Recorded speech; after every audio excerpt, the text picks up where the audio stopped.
What's going on, boxing fans? Jonah Williams here with The Distance. I have a couple prediction videos for you guys, and I'm going on hiatus pretty much. Don't ask why, I'm just going on hiatus. I decided to go on hiatus after the bullshit going on, so I'm just going on fucking hiatus. And here's my prediction for the fantasy contest, and I'm gonna be gone for a bit. I don't know how long it could be. A month, two, three weeks, I don't know, but anyway, I'm just going to get onto the prediction and go on from there. Rafael Marquez versus Israel Vazquez. This is a fight, fourth matchup in the following their trilogy, which was one of the best trilogies that we've had in a long time. Perhaps one of the best trilogies of all time throughout all of boxing. As far as it being aired on television, whether it be on television or radio or whatever, this is perhaps one of the most most well documented, highly publicized trilogies, in boxing that we've had in a long time. And this is I believe this is a featherweight fight, not for any championship or anything.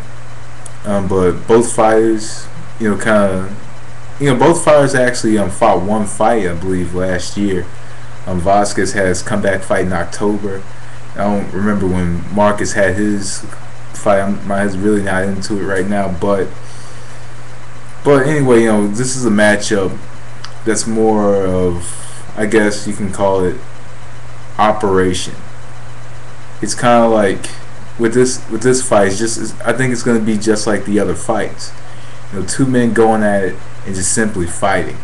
I think that this is just going to be an all-out fight, all-out war.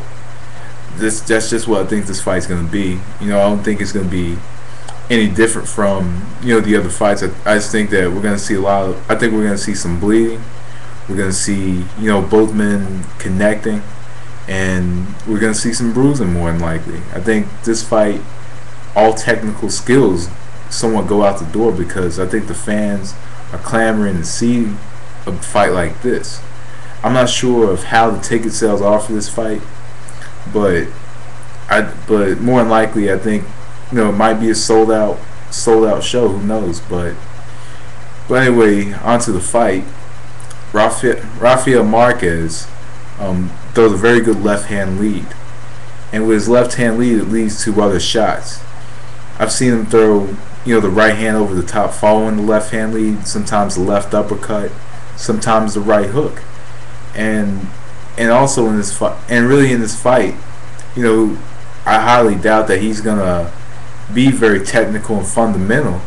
But I do believe that what could be open for Marquez is the left to the body, the left hook to the body. I think will be there for him, because Vazquez kind of holds the hands a little bit high, and he can kind of go around the elbows, hit him with the left hook, consistently, and try his best to wear his body down, because when he wears the body down, he's going to be open up top.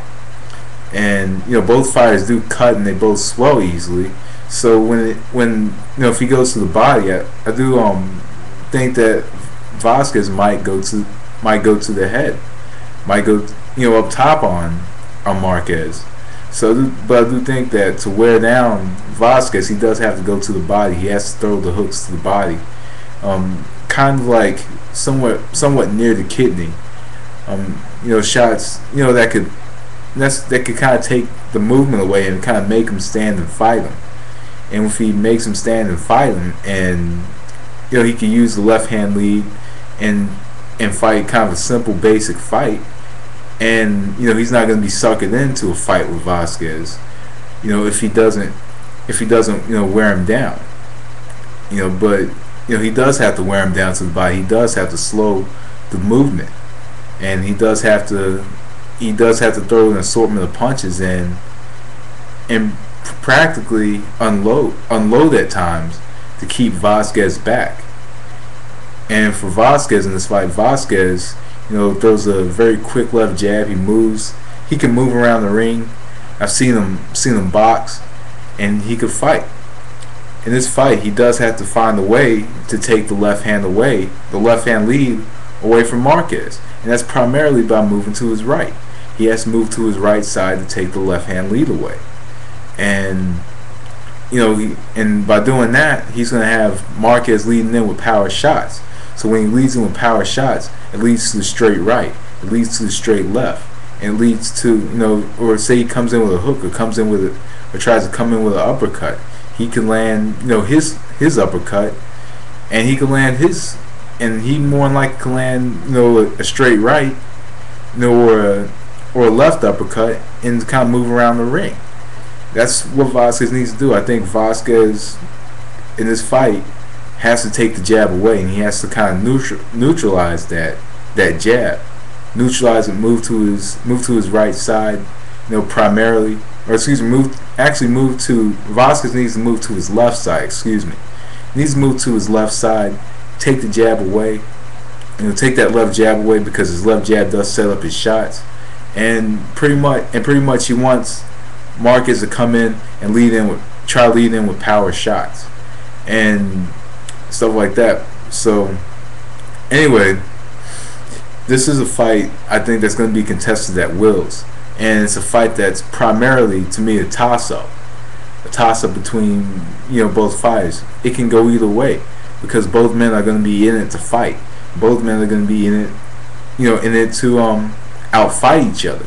This isn't a boxing match. This is more of a fight, and it can go either way. This is a fight. You just don't know who's going to win it. I believe this is the first quadrilogy since Chacon vs. Limon back in the 80s. This is one of the first since then. Marquez won the first fight. Vazquez won the last two. Now we're on to the fourth fight.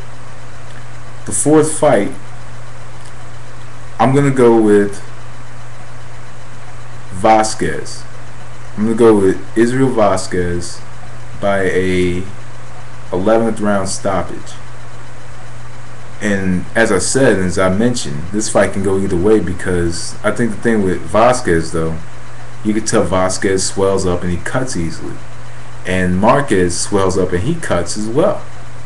And so this is a hard fight to analyze, but I think that Vazquez, I think he can out-hustle, and I think that he can out-fight Marquez, pretty much outland him on the inside, with hooks and maybe uppercuts, maybe jab him a little bit, jab his way in, box his way in, and pretty much lead him to getting an 11th round stoppage. I'm going to say 11th round stoppage, Israel Vazquez. And this trilogy has taken so much out of both fighters.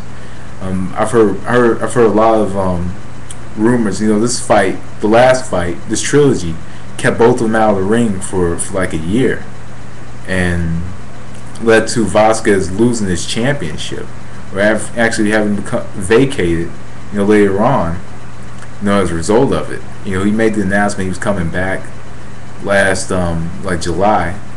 Marquez was already back, and they both were having, from what I know, they both were having trouble training, and that's just rumors I've heard. Rumors that they had trouble training and coming back after that fight. And best believe after that fight, and as intense and as exhausting as those 3 fights were, that more than likely they weren't, with the punishment that the bodies have taken, more than likely they weren't going to make that 122-pound limit after being out for a year and being in a trilogy when they fought each other back to back and fought in all-out brawls and all-out fights. They weren't, more than likely they weren't going to make that 122-pound limit. So now 126. I'm going with, like I said, Vazquez 11th round stoppage. But anyway, that was the distance. Thanks for watching. Peace.